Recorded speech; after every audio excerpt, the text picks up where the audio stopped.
If you guys need wide receivers in 2025 rookie drafts, I've got you covered. We're going to unload, we're going to unpack all the fades, the values, the sleepers, everything you guys are going to need to know. This is wide receivers to target and avoid. Of course, I will be going through the FSC prospect model post-NFL draft. It's undergoing a major update. Over on the site, you can access that. The link for that will be down below in the pinned comment. Rookie draft season is upon us. Leave a like, subscribe to the channel. Almost at 60K. Really appreciate if you guys do subscribe if you enjoy what you see here. Disclaimer off the top. I'm going to be going through the prospect model, going to be going through in-depth how I built the thing, 5, 6, 7 minutes off the top. If you don't care, skip ahead to the 2025 class. That'll be in the timestamps in the description. Also, previous 2 wide receivers to target and avoid videos from March and from February be linked down below in case you want to go back and see a little bit more of how the class progressed. The process of the model is this. Ultimately, you guys want to hit on your rookie picks. I want to hit on my rookie picks specifically at wide receiver. The 2 ways that I define hit in the model are year 1 to 4 PPR points per game production. Obviously, fantasy production is what we want, and especially during the duration of the rookie contract because we want that production to come early in their careers. We don't have to wait 5, 6 years for these guys to be fantasy relevant. And the second way that we measure a hit in Dynasty is peak Dynasty value following their rookie season, obviously measured by keep, trade, cut. Ergo, are they worth a lot on the open market? Because tradability is a huge thing in fantasy football, especially at the wide receiver position, because they do hold their value pretty well. Now, you might be asking yourself, does this prospect model work? Raw draft capital correlates to year 1 to 4 points per game at a 0.3546 R-squared value and peak dynasty value at a 0.5385 mark. So those are the R-squareds for just draft capital, where they were picked. The prospect model correlates better in both categories, 0.391 for PPR points per game, and then a 0.5897 for dynasty value. It is 11% more predictive than draft capital in predicting fantasy production, 9.5% more predictive in predicting peak dynasty value. Not quite as strong as the running back model in terms of how badly it's beating draft capital, but still an advantage over your league mates nonetheless. Cliff notes on how this prospect model works, because I have gone through this a couple of times. The model has 3 major inputs: analytics, traits, film. Analytics for the wide receiver model are weighted the highest at 40%. That's things like breakout age, first downs per route run, target share, yards per route run, targets per route run, all that kind of stuff, PPR points per game. Traits, relative athletic score from MathBomb, then more in-game measured stuff like contested catch rate, drops, yards after catch per reception, ADOT, slot percentage, all that kind of stuff. And then the film section, which I detailed in the running back video, did undergo a little bit of an overhaul back in March. I decided to add some more metrics to the film section because it was prior to a few months ago, just draft capital, PFF grades, and then my grades dating back to 2021. If I graded them on film, I decided to add Lance Zierlein's NFL.com grades if I didn't grade them myself. So if I graded them, Lance Z's grades don't factor in. But to get another film angle for the ones that I didn't grade, I thought I would add his in. And also, I added the consensus big board, which is a composite of PFF's big boards, which date back to 2016, the start of the model, and also NFL Mock Draft Database, which is a composite of a bunch of mocks around the industry, hundreds of NFL draft rankers, to get a good idea of where these guys should have gone versus where they actually went, to give us a better understanding of the film aspect of their profile. Adding this improved the model's hit rate by about 7 to 8% for wide receivers. I said in yesterday's video, it was about 11% for the running back position.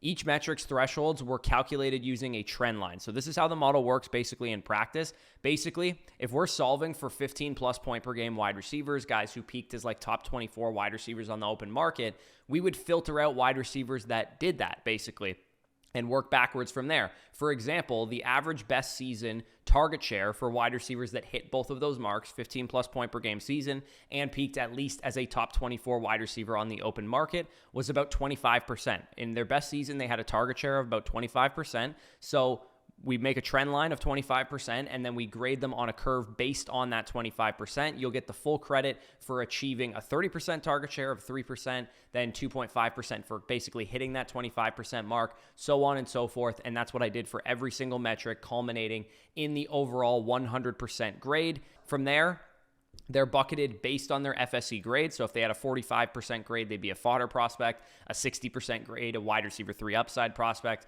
Obviously, you can see these are all fantasy themed. PPR points per game, years 1 to 4. I did rope in the 2022 class, even though they did only play 3 years so far. Just to get a bigger sample, I did rope them in. These are the hit rates for PPR points per game. How often do you get a wide receiver 1 producer? 15 plus point per game in the wide receiver 1 upside tier? The answer is 38% of the time. What's the expected points per game in that tier? 11.41. It gives us a couple of benchmarks, a couple of thresholds to think through when we actually bucket the 2025 prospects to think, okay, what kind of prospect are we talking about here? What kind of hit are we looking at here? These are the hit rates for Dynasty value, which are a little bit different, obviously. And again, you could use this to ask questions like, how often does a wide receiver 3 upside prospect score as a wide receiver 2 or better on the open market? The answer was 26% of the time. So about a 1 in 4 hit rate for wide receiver 3 upside prospects. These are the best 4 wide receivers in the model. Of course, it is way early to talk about Malik Neighbors and Marvin Harrison. Like I said, year 1 to 4 basically is what we look for to actually qualify these dudes. But Chase and Lamb are obviously studs. Neighbors definitely well on his way to being a stud. And Harrison should bounce back after a pretty decent rookie season, but not spectacular. I do want to reiterate what the rookie draft tier column means, because I had a lot of questions about this the last time I did this video in the running back and in the wide receiver one. You can see that it says Godfather there on all of those players. And basically what this is canned advice. We know that as Dynasty players, we use draft capital as a compass, right? First round wide receiver, a lot of Dynasty players are going to draft that guy high because he went in the first round. 6th round wide receiver, not so much. So based on where they were drafted, we want to know and, kind of solve for the equation of, did the NFL reach on this player? Are your league mates going to reach on this player? And it spits out canned advice based on that. To give you guys an example of what I mean, here are 5 different first-round wide receivers. And based on their FSC grades, you can see how the rookie draft tier spits out canned advice here.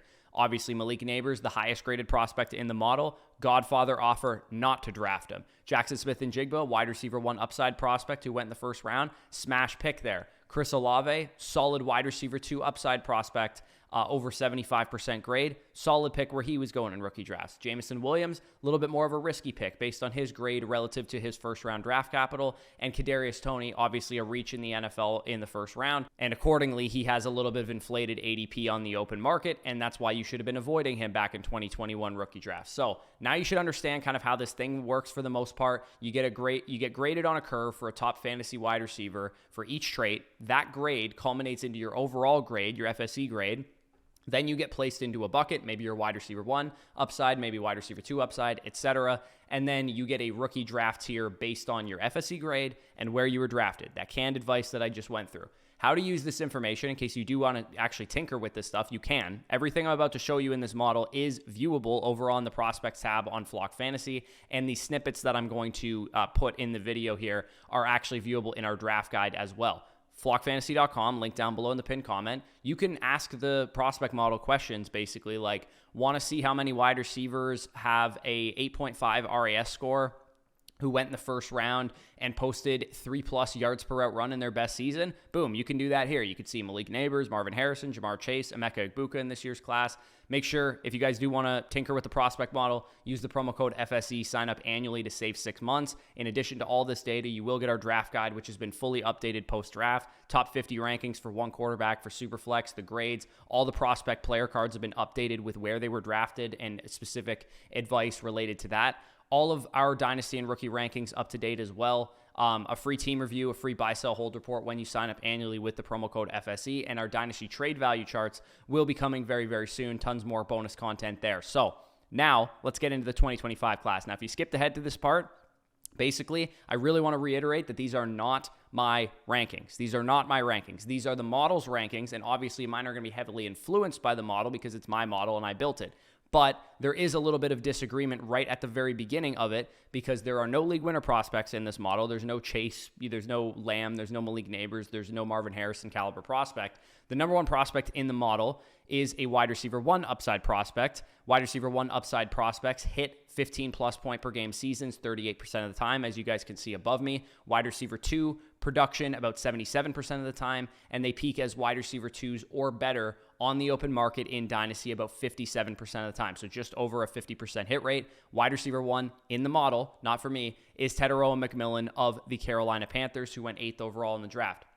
Again, size, crisp, clean analytics profile. You can see he has one of the higher analytics grades you're going to see there. Traits are very, very solid. And of course, he got top 10 draft capital to the Carolina Panthers. Exceptionally good profile, especially when you factor in too that he's the alpha in Carolina. He has a quarterback who's actually very similar to the quarterback he's played with to this point in his career, Noah Fafita. Bryce Young's just a way better version of that. And Noah Fafita was his high school quarterback and his college quarterback. Bryce Young will absolutely love having a dude like this. And he's basically a carbon copy of Drake London in terms of his profile and in terms of Rome Odunze's profile, with a sprinkle of T. Higgins in there. Those are the comps you get for Tetairoa McMillan. Excellent company to be in, and he is currently my 104 in rookie drafts and actually the 5th highest graded wide receiver in the prospect model.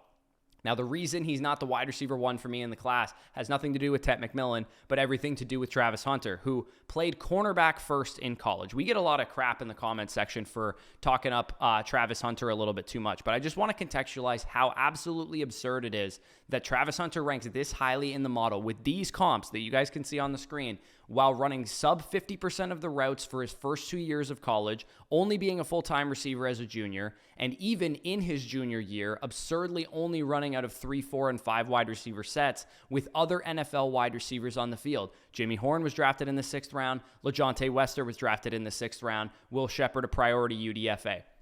The fact that his comps, despite playing corner this whole time, are Justin Jefferson, Garrett Wilson, and Jackson Smith-Njigba is insanity. Absolute insanity. And again, the model doesn't know that he played cornerback also. If it did, if he didn't play corner also, he probably would rank higher in this thing. And if you imagine Garrett Wilson, Justin Jefferson, and Jackson Smith-Njigba having to play corner full-time and also still having this good of a profile, that's how you can reverse engineer this thing into thinking how absurd this actually is, how highly he ranks. I get that BTJ is a stud, but Jacksonville spent the 2nd overall pick on this guy and traded a future first and traded a high 2nd to do it. I don't care what he does on defense. Not going to affect us in terms of fantasy value, but this is my wide receiver 1. As hyperbolic as it sounds, I do think that Brian Thomas Jr. may have just gotten T. Higgins a little bit, because I think if Travis Hunter was playing full-time wide receiver all 3 years of college, he would be as good of a prospect as Jamar Chase was.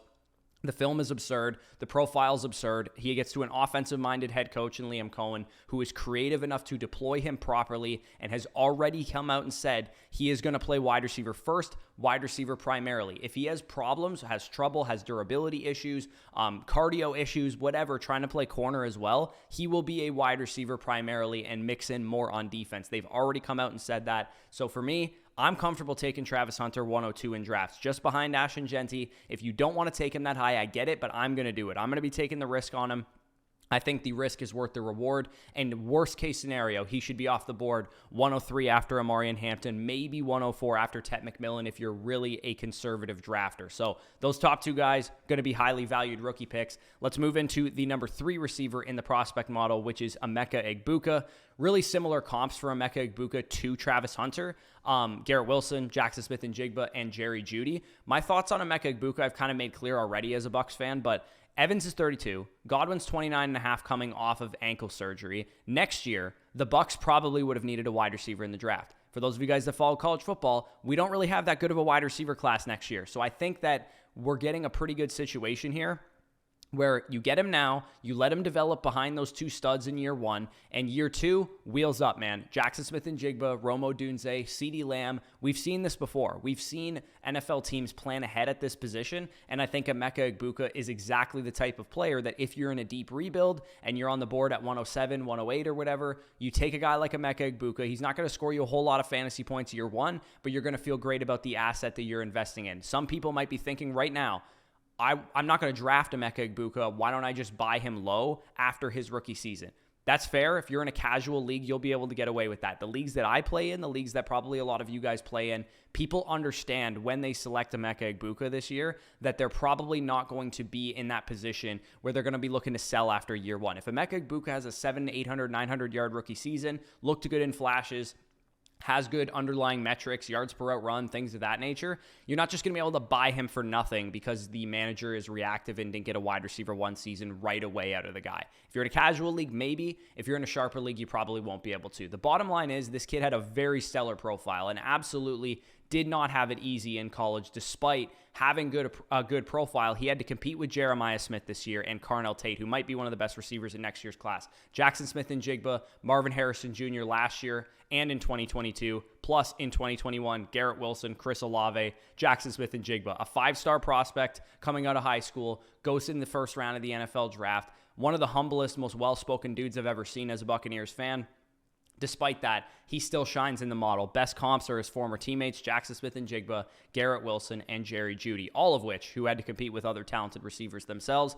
Take him at 107, 108, and thank me later. The wide receiver 4 in this model is Jayden Higgins. It is not Luther Burden. It is not Matthew Golden. Again, these are not my rankings. These are the model's rankings. But Jayden Higgins, a couple of these guys were first rounders. And you have T. Higgins here, Corey Davis, Treylon Burks. Jayden Higgins is definitely close to all of them in some form or facet. He and Treylon Burks both needed some route running development. Of course, Treylon Burks never really put it all together, at least hasn't, and has been injured. Great analytics like T. Higgins coming out. And film-wise, I think I can see him and Corey Davis having a little bit of a similar game. With the Texans, you have Nico Collins there, who of course is going to be the number 1.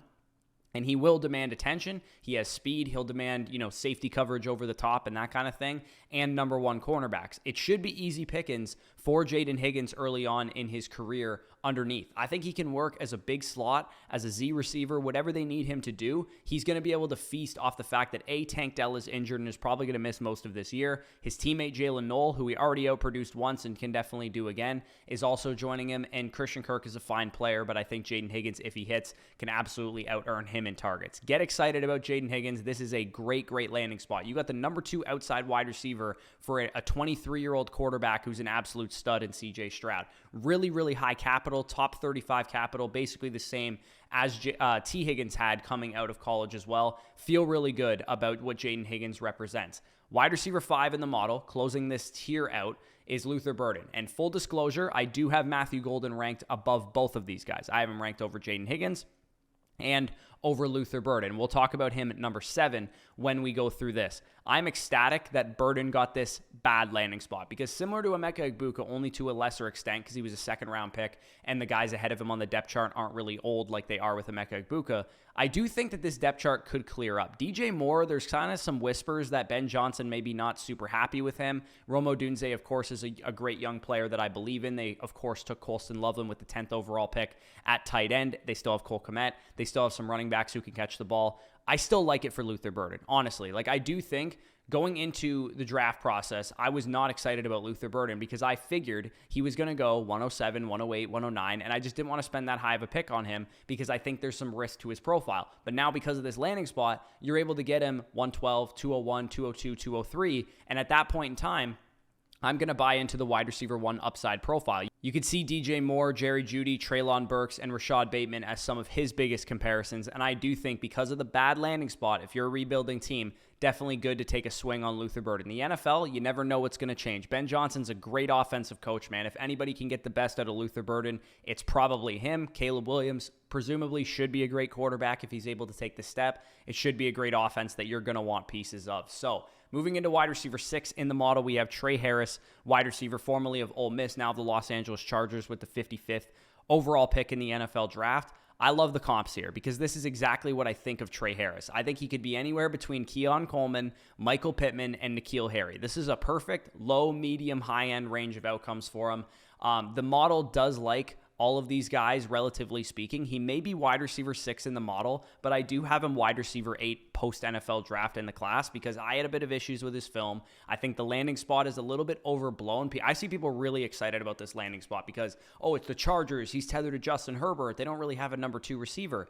Well, here's the thing. Ladd McConkey's really good, and he's in high volume number 1. Really low volume in the offense overall. They threw less than 500 pass attempts last year.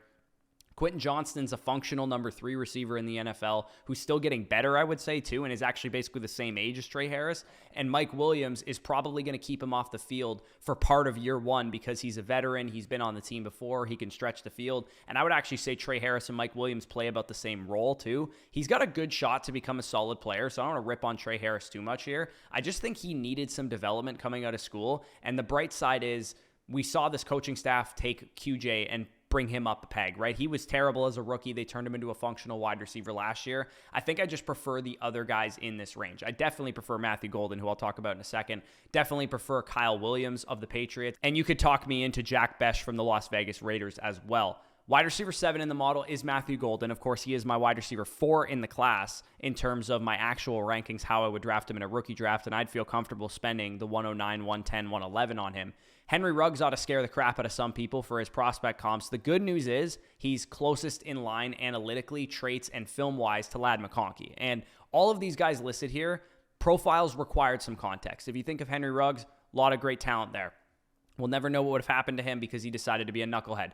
Brandon Ayuk, we had to apply context to his profile. He had N'Keal Harry in the offense. He had Ricky Pearsall in the offense, and he was good. The film was good. You just didn't see him put it all together production-wise. Same goes for Ladd McConkey. Didn't quite put it all together production-wise, had some injuries. Zay Flowers, a little bit older of a prospect as well. The film is so important with a guy like Matthew Golden, and that's why I'm very much in the camp on Golden over Jayden Higgins, over Tre Harris, and over Luther Burden, despite them ranking higher in the model, because the capital is there. Like I said, the film is great. The profile is definitely not excellent, but I'm willing to swing on it for the simple fact that he could be Jordan Love's number 1 wide receiver and that he is a good player. So that's where I'm at with Matthew Golden. Again, he ranks a little bit lower in the model than you would probably want him to, being that he's the 109, 110, 111 in the class, but I do still feel pretty comfortable betting on him. Then we get into a big cluster of wide receivers in the wide receiver 3 upside tier. You could see here Jack Bech, Kyle Williams, Pat Bryant, Jalen Knoll, Jalen Royals, and Elikayo Manor. Jack Bech, 58th overall pick, second rounder to the Las Vegas Raiders. 69th overall capital to the Patriots for Kyle Williams, third round pick. Third round pick, Pat Bryant to the Broncos, 74th overall. Jalen Knoll, 79th overall to the Houston Texans, also a third round pick, joining his former teammate Jayden Higgins as new teammates. Jalen Royals and Elikayo Manor, both day 3 guys, 133 and 136 respectively, to the Kansas City Chiefs for Jalen Royals and Elikayo Manor to the Tennessee Titans. Realistically, all these guys are similar caliber prospects. It comes down to opportunity, quarterback play, and all that kind of stuff. When you look at all of these players, just pick the ones that have the best opportunity in front of them. For me, Jack Bech, because Jacoby Myers is older and there's no other real wide receivers, has some of the best opportunity in front of him. Kyle Williams, same thing.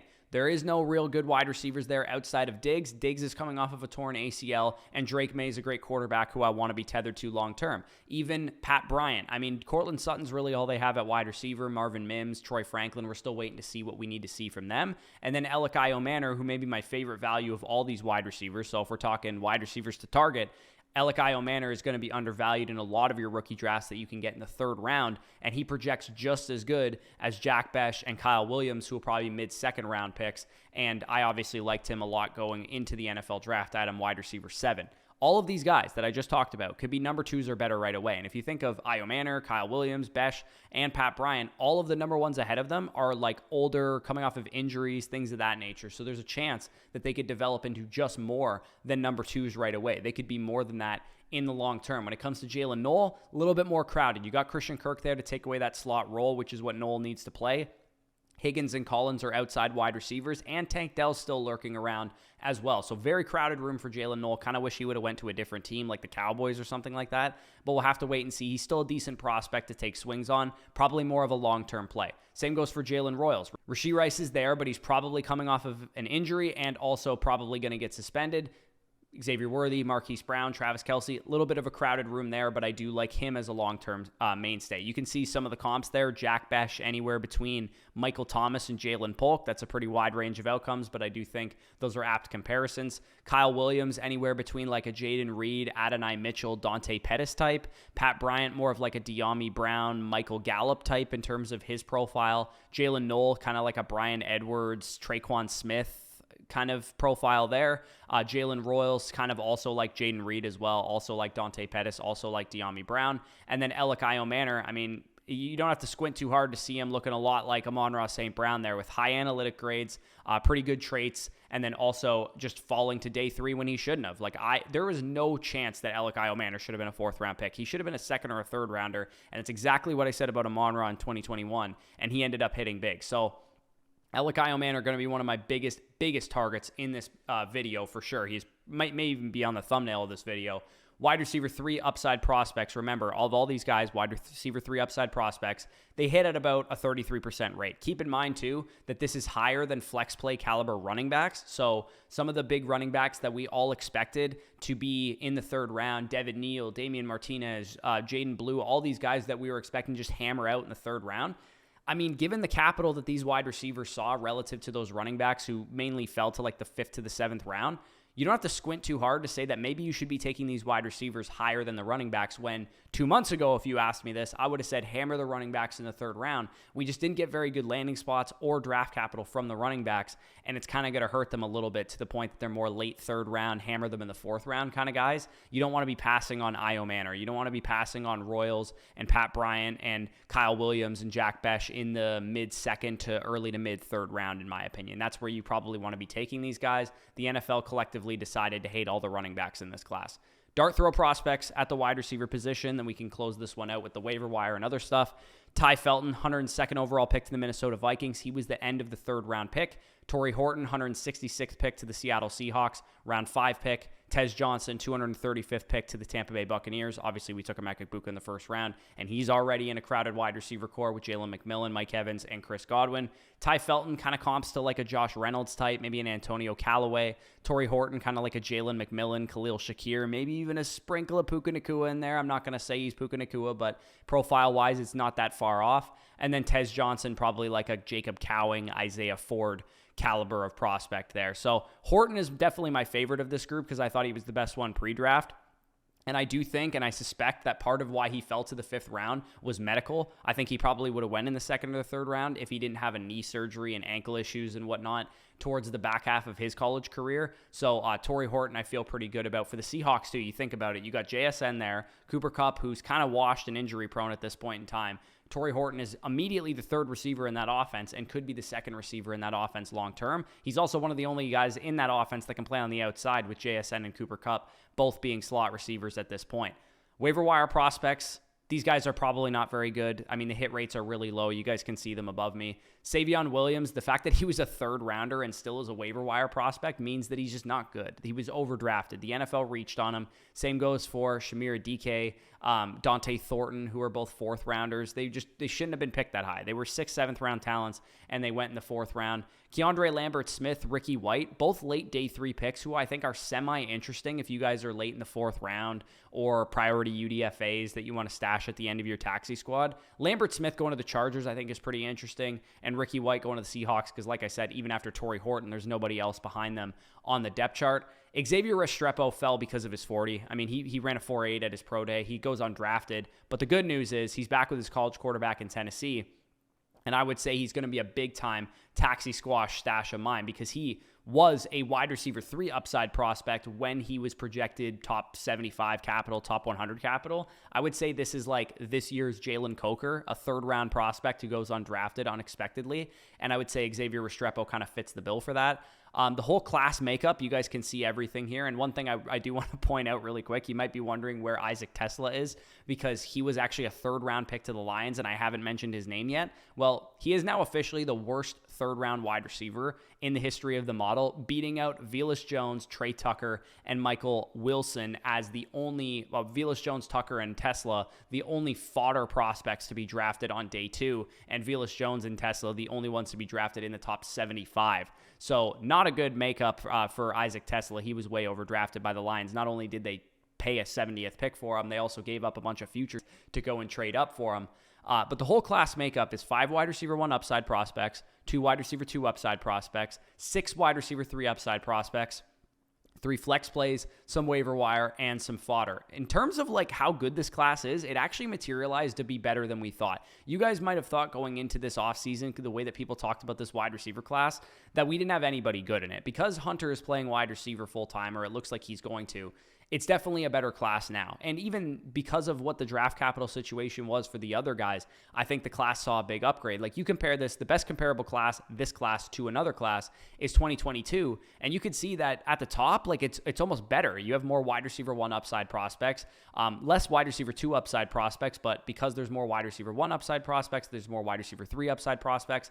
Generally speaking, it's pretty similar to the 2022 class. And even some of the players themselves are comparable play style wise. Ted McMillan to Drake London, Travis Hunter to Garrett Wilson, Chris Olave to Emeka Egbuka, so on and so forth. So I do think this class is going to materialize as a pretty good one. This was the wide receivers to target and avoid. Of course, I did break down the running backs to target and avoid yesterday night. I'm sorry for dropping this so late, but I've been literally grinding my ass off for the last 48 hours. I've just been hammering out the draft guide, which is live now, been hammering out the prospect model stuff, which is live on the site as well, and updating rankings profusely and updating player cards profusely. So have been grinding big time. If you do appreciate the work that we're putting in over here, hammer the like button, subscribe if you're new around here. We got almost 60,000 subscribers. Really want to get there if we possibly can, maybe by like the end of this week, the end of next week, with the influx of people from the NFL draft.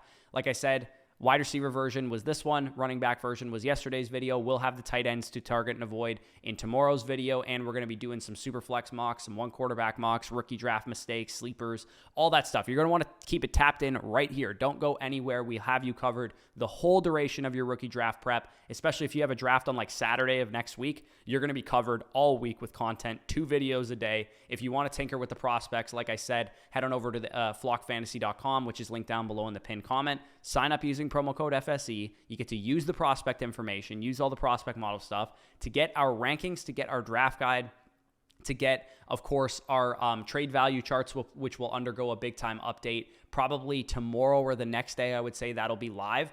All you have to do is sign up annually, use promo code FSE. You get a free team review voucher where we can break down your team. You'll be covered from now all the way up until basically the end of next year's rookie draft cycle. And of course, that will get you covered into the redraft season as well. Instructions for how to redeem those vouchers once you sign up will be in your email when you do. Like, comment, subscribe if you enjoyed. But with that being said, peace out, and I'll talk to you soon.